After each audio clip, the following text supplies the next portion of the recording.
Hello and welcome to WEBN General News. I'm your host, Clara Faulkner. And I'm Meghan Boucher. Let's jump right into some breaking news. The Hollywood screenwriters' strike has ended this morning after nearly 5 months. This decision comes after the union reached a tentative deal after meeting with Hollywood studio executives, including Disney, Warner Brothers, Paramount, and Netflix. The really interesting thing was the unity that the writers maintained through the course of this. I think the studios thought that the pain that was inflicted on the talent guilds would shake their resolve and make them, they knew that this was going to be a tough negotiation. The union said it was a great deal and can protect writers who are in the SAG-AFTRA. The union still needs to vote on the deal. And also breaking, the Transportation Secretary Pete Buttigieg joined President Biden to urge the Republican Party to come to an agreement on a short-term bill for government funding. Speaker of the House Kevin McCarthy speaks on the Senate's progress. I'd be shocked if the Senate passed anything. They were supposed to pass any appropriation bills for the last 3 weeks. They haven't passed one. This comes as a looming government shutdown is set to kick off by next Sunday, as the U.S. government will run out of money. Without funding, government workers and military personnel would work without pay. In more local news, Boston University will conduct an inquiry into Dr. Ibram Kendi Center for Anti-Racist Research. People raised concerns over the recent layoffs, financing issues, and the center's workplace culture. The center will now follow a fellowship model instead of the previous research model. As these changes develop, the university will continue to investigate concerns over mismanagement. And at Berklee College of Music, a suspect has been identified after 4 people were assaulted Saturday near the school. One student speaks on the safety of her environment. People come up to me and say crazy things or whatever. So now it's like seeing that there's more than just words being used. Now there's like physical. The victims were treated on scene and one denied medical treatment. For students feeling unsafe, Berklee police responded, saying officers patrol campus 24/7, offering 24-hour safety escorts across campus.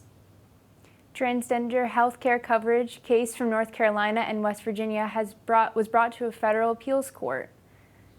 The outcomes could significantly affect the availability for health care for transgender people in certain states. 2 judges involved in the hearing said that it is very likely that these cases will end up in the Supreme Court. To find out more of what is going on in the government, let's go to our political correspondent, Sabrina Lim, for more. Thanks, Clara. The United States and China launched a pair of economic working groups on Friday. The U.S. Treasury Department and China's Ministry of Finance created this strategy to ease tensions and strengthen ties. With China as one of the U.S.'s biggest trading partners, this plan serves to create communication between the 2 nations and foster healthy economic competition. And New Jersey Senator Bob Menendez was indicted with federal corruption charges for the 2nd time last Friday. Prosecutors revealed his bribery scheme involved granting political favors to Egypt's government in exchange for hundreds of thousands in gold bars and cash. Menendez has stepped down as chairman of the Foreign Relations Committee, but refuses to resign. And Republican presidential candidate Nikki Haley announced her economic policies on Friday. Her proposal, titled the Freedom Plan, intends to cut middle-class taxes and reduce federal government control. In her remarks, Haley bashed Biden and Trump, calling their federal spending reckless. More of Haley's policies will be heard this week during the 2nd Republican presidential debate. That's all I have today for politics. Back to you at the desk.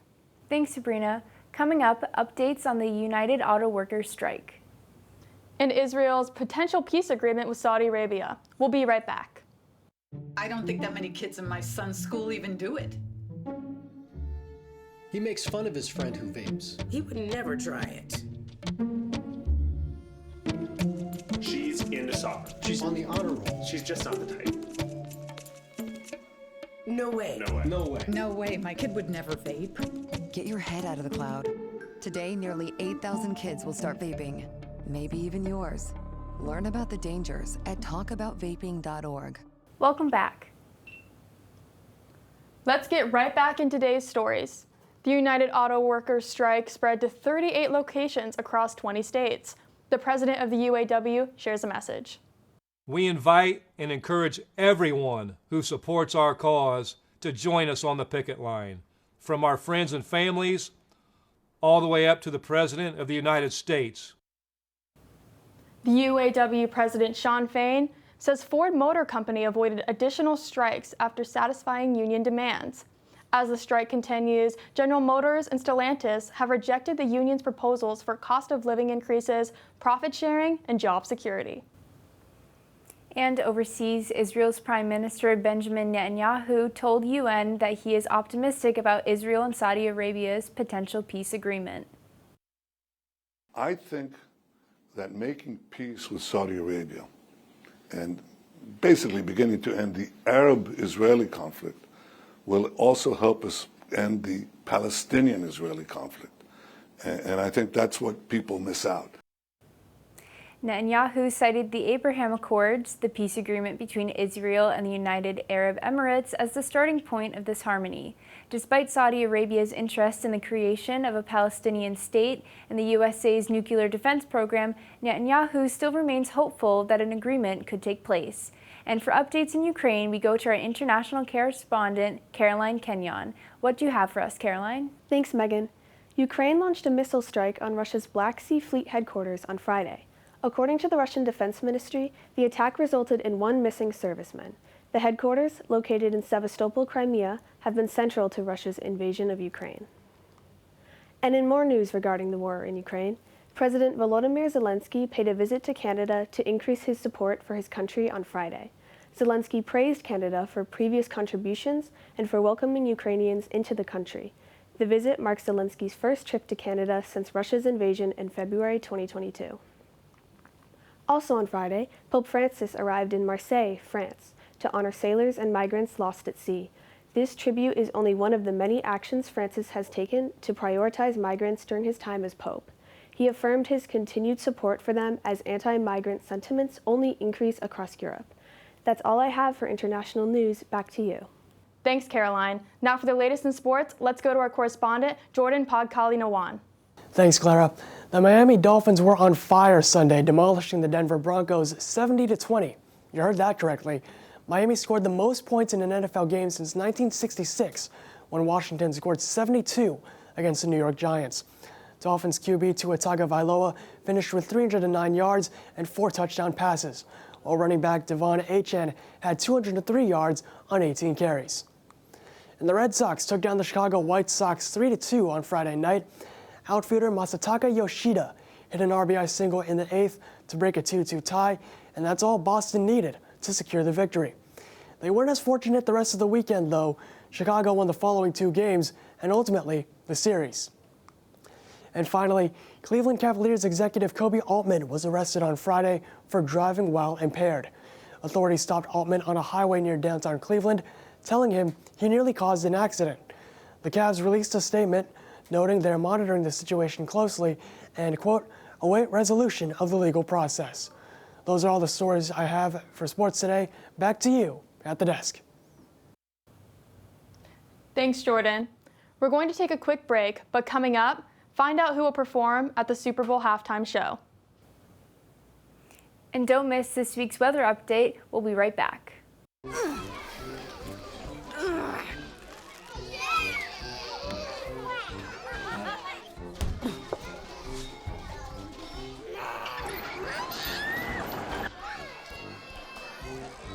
If you love them enough to crawl into a play place to get them to come down,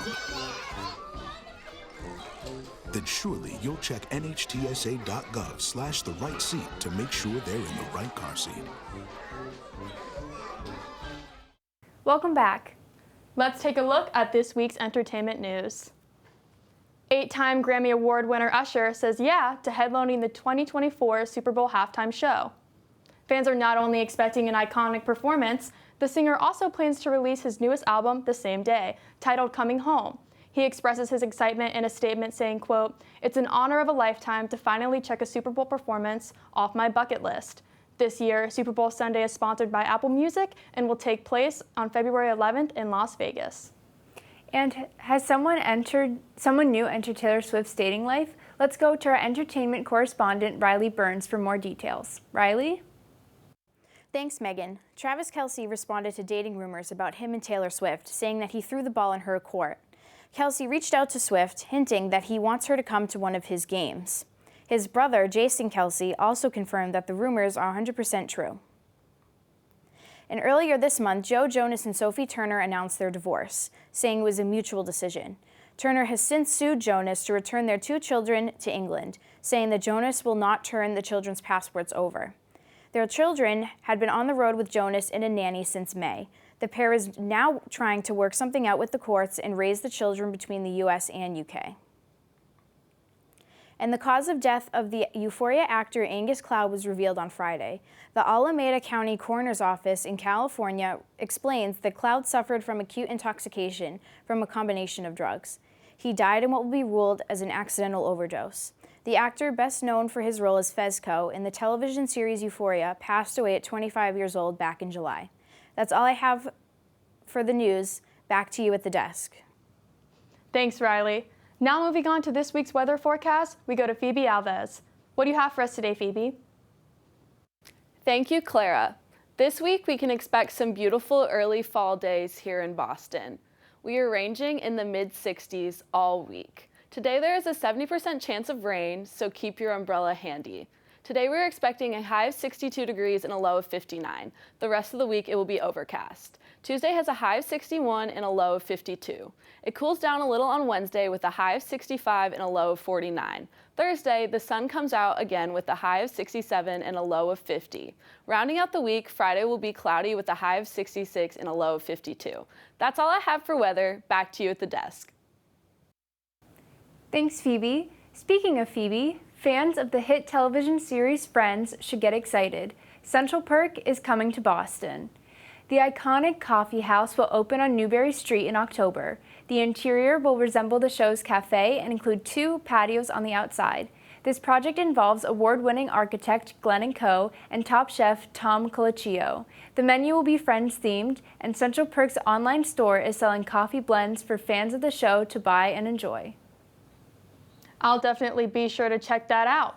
Well, that's all the news we have today for you. Thank you so much for joining us. I'm Clara Faulkner. And I'm Meghan Boucher. For more, go to WEBN.TV or WEBN General News on Instagram. Have a great night.